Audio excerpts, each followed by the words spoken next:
guys, and welcome to your daily tarot reading for Tuesday the 17th of September 2019. Thank you for joining me. I'm using the Tarot of the Elves. Let's have a look at what the elves want you to be aware of. I'm just going to shuffle the cards a couple of times and just set the intention. What is Tuesday the 17th? What is the energy and how can we make the most of it? That's the important thing. How can we work with what is, what already is? Okay, so we've got that in reverse. And 15 is the devil in reverse. Then we've got 3. Is that the Empress? Must be, because anything with a court card shows up like this, and a crown. Knight, 10 of Cups, 3 of Wands, 8 of Cups. So it's just the major arcana things that show up as numbers. So this is Judgment. So that is 1, 2, 3. 0 is the Fool, 1 is the Magician, 2 is the High Priestess, 3 is the Empress, yeah.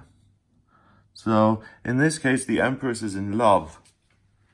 She's a loving woman. Okay. So, wow, death. Okay, death here.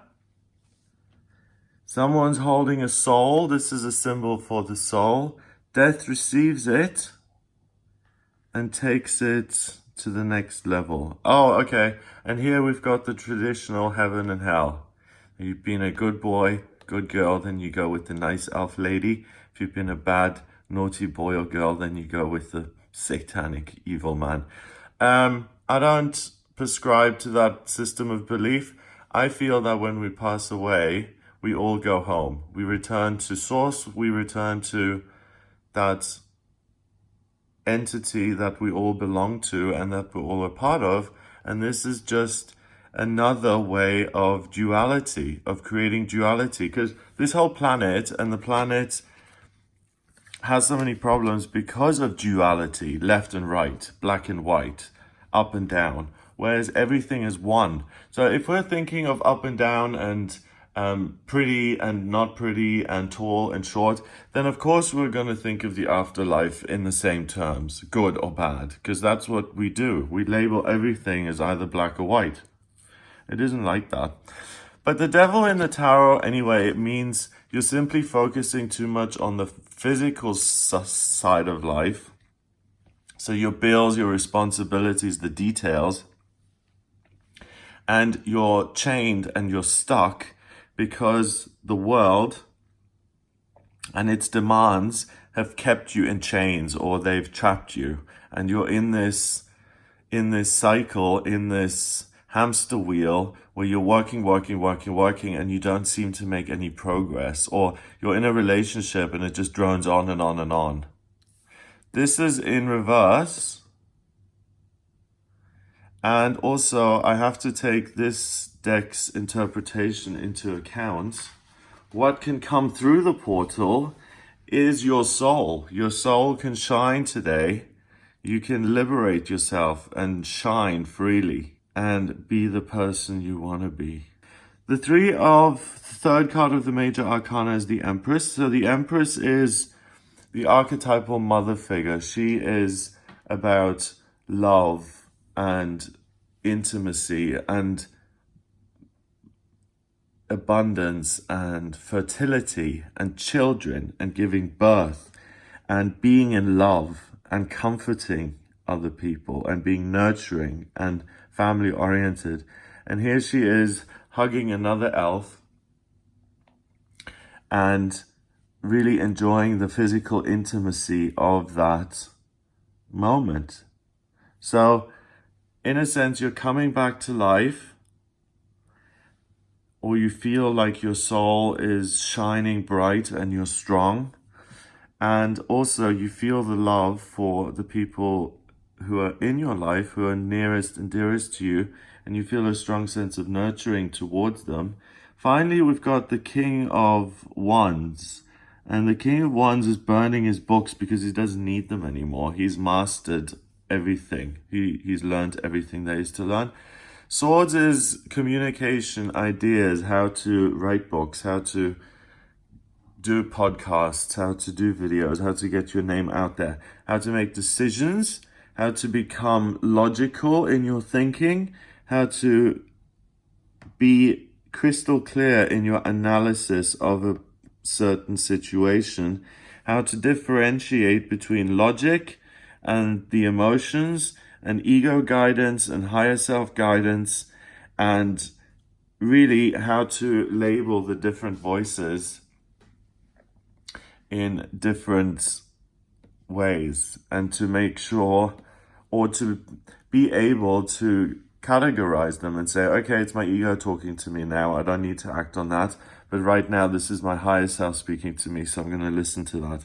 So he's burning this because he doesn't need it. And it's interesting that we've got fire here in the element and the King of Swords, because when you take air and it's absorbed into the fire gets bigger and the air speeds up. You know, when you're like in the desert on the road and just above the street, there's that shimmering of heat coming off the road. It's like the air becomes much quicker and it takes on an even higher kind of fluid form.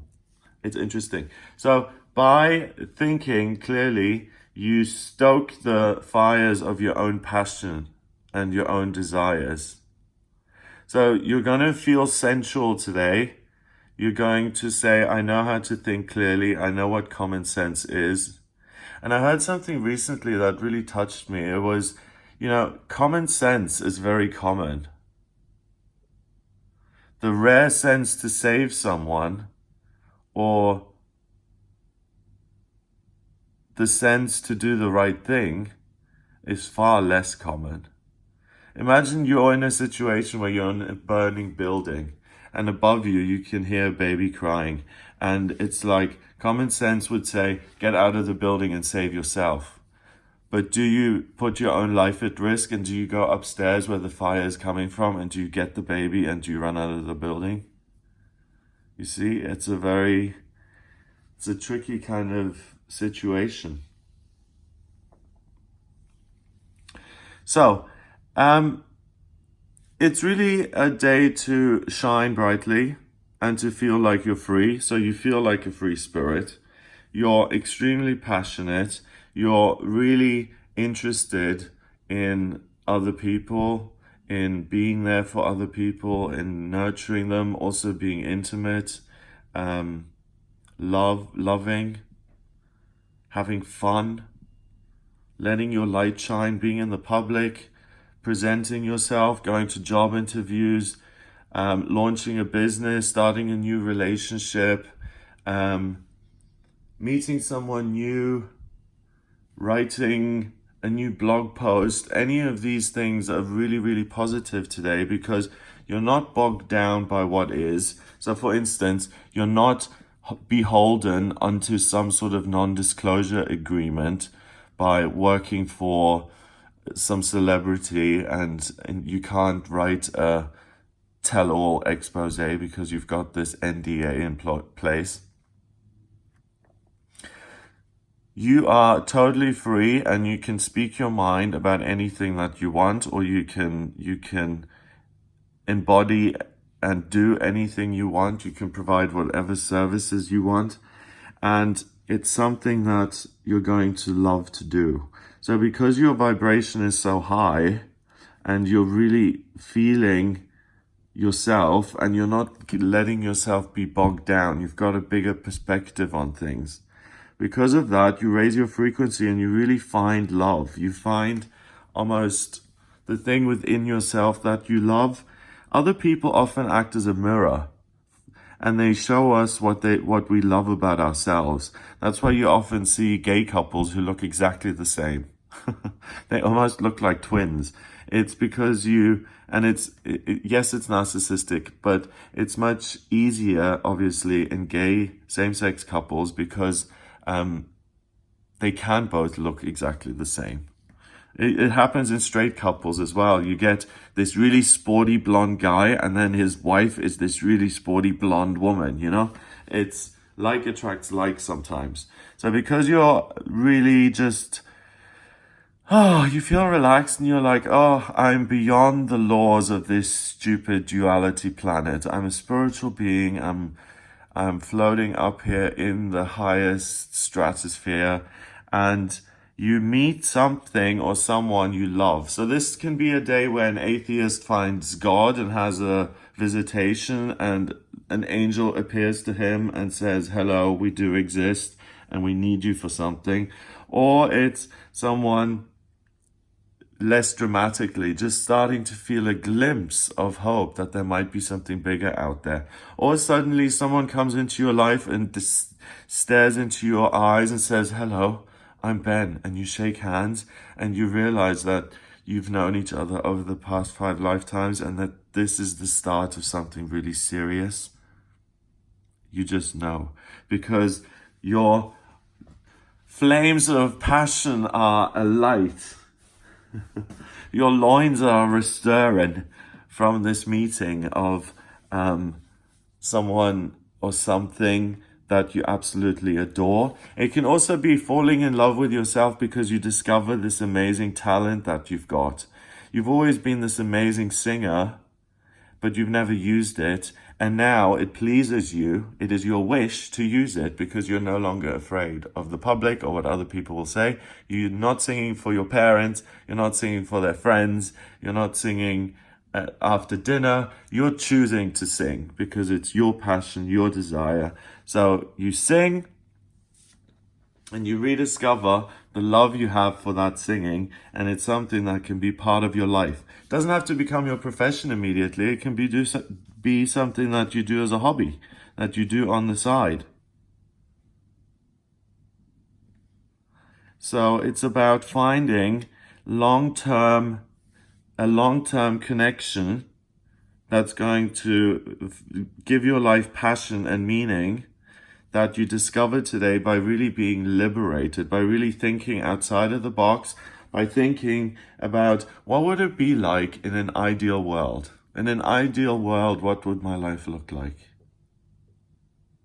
And then you start getting flooded with ideas the same way I'm being flooded right now. What would my ideal life in an ideal world look like? It's just coming in. I'm getting images of beaches and boats and sunshine and the sea. Yeah, so in the ideal world where there was no limitation, what would your life look like? Today, you're able to really see that. And the more you see, the more you can create, and also when you do readings for other people, the more you know, the more experience you have about life, and the more you can get from each card, the deeper the meaning of the reading, the deeper the depth of what's being said, because the cards know how much you know and what's going to remind you of what. So the exact right cards come up at exactly the right point. So this looks like the star. And a star deserves certain things, okay? A star deserves puppies in the green room. I'm exaggerating. A star deserves love and adoration and being put on a pedestal and being comforted and all the loving good things in life. So you see yourself a certain way. Because of that, the universe complies and sees you as something special as well. It manifests the thing that you want, and that stokes your fires of passion over reason, and you totally give yourself to this new passion and desire, and it's something that, thank goodness, is swords, because it will challenge you and it will keep you occupied and you won't get bored. because a lot of these passions can go out very quickly. This fire, it's going to burn brightly for a couple of hours and then it's ash. So the thing with fire is maintaining it, and you constantly have to feed it wood and air, and you constantly have to put energy into it. And that's what a relationship is. That's what practicing the cello is like. You constantly have to practice it. If you're in a relationship, you constantly have to say good morning to each other and drink coffee together and kiss. And there's an expectation, you know? There's certain things that you then have to do. But it's really a fabulous day where something beautiful comes into your life and you see yourself as the best version of you. And because you can see that in yourself, you just make everything better. We can all see the worst version of ourselves, but do we ponder the best version of ourselves a lot? Not really, because we're all just trying to kind of stagger on through life and make it and kind of muddle our way through. But when you see your best self, you see what you're doing. You see a glimpse of your future. And by doing that, you can then manifest the next couple of months and years so that you become that star in the sky, burning brightly and being passionate. 15 and 3 is 18. And 1 is 19. 1 and 9 is 10. 10 is 1 in numerology. And 1 is taking action, being the leader, and taking charge. Now, number 1 is the magician. Number 1 in Austria is the emperor. Everything to do with the emperor was number 1 because he was the king, the emperor, the first person in charge. So number 1 is you. You're the center of the universe today, as far as you're concerned, which is good because you see something beautiful in yourself that you hadn't seen, and it brings you to life. Isn't that great? If you have any questions that you would like answered, then please get in touch with me for a personal reading. My website is gregoryscott.com. Click on the readings tab to order your reading. Or on the front page, just click on book session now. There's a button there. So click on that to order your reading. In my personal readings, I use the tarot, astrology, and numerology. I can look at what your life purpose is, your vocational aptitudes, love, finance, where to live, past lifetimes, health from an astrological perspective, career. I can answer any questions you have. So if you would like a reading with me, then please head over to the website gregoryscott.com and order it there. If you like the video, then please hit the subscribe button and share the video online. Have a wonderful day, and I'll speak to you tomorrow.